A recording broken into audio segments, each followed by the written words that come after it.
अस्सलाम वालेकुम दोस्तों, तव्हांजो ख़ादिम लाला सिकंदर। जी त अॼु असां फिल्म टेली फिल्म शुरू करे रहिया आहियूं। सारा नालो सभ खे ख़बर आहे। अलाह साईं हुनजी इज़त कई आहे ऐं अलाह कंदो हुनजी इज़त वधीक।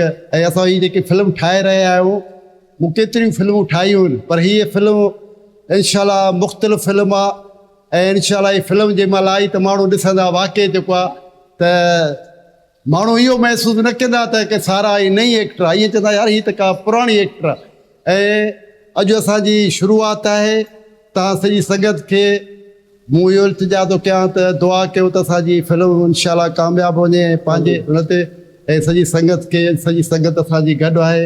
ऐं इंशाअल्लाह तव्हांखे त ख़बर आहे, ॼातल सुञातल असांजी अदाकारा, गुलूकारा ऐं टिकटॉकर सारा। अचो त हवाल पुछा था कयूं फिल्म जे बारे में। अस्सलाम वालेकुम। हाणे पहिरों शूटिंग आहे, इंशाअल्लाह फिल्म कामयाबु वेंदो। ऐं फिल्म जो नालो हूंदो सारा। ऐं इन जो डायरेक्टर आहे लाला सिकंदर, हिकु बहितरीनु अदाकार आहे, अल्लाह तव्हांखे ख़ुशि करे। ऐं कैमरामैन आगा शाहीन आहे। ऐं एडिटर मुंहिंजो पुटु आगा कामरान आहे। ऐं इन फिल्म जो राइटर डायरेक्टर मां आहियां। ऐं इंशाअल्लाह ऐं हिन में वॾी कास्ट आहे।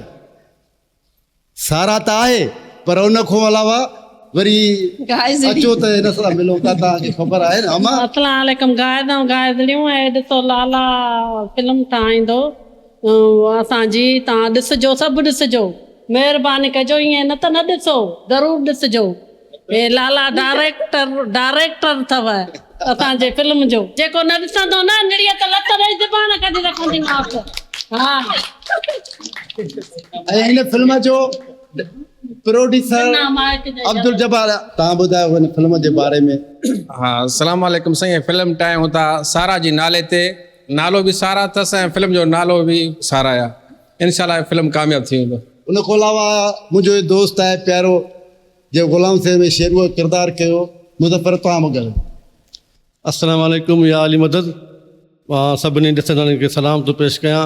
जीअं त असांजी फिल्म हीअ लाला जे डायरेक्शन में शुरू थी रही आहे ऐं जो असांजो पहिरियों सीन आहे, हिन जो कैमरामैन शाहीन खान आहे ऐं प्रोड्यूसर असांजो अब्दुल जब्बार साहबु आहे।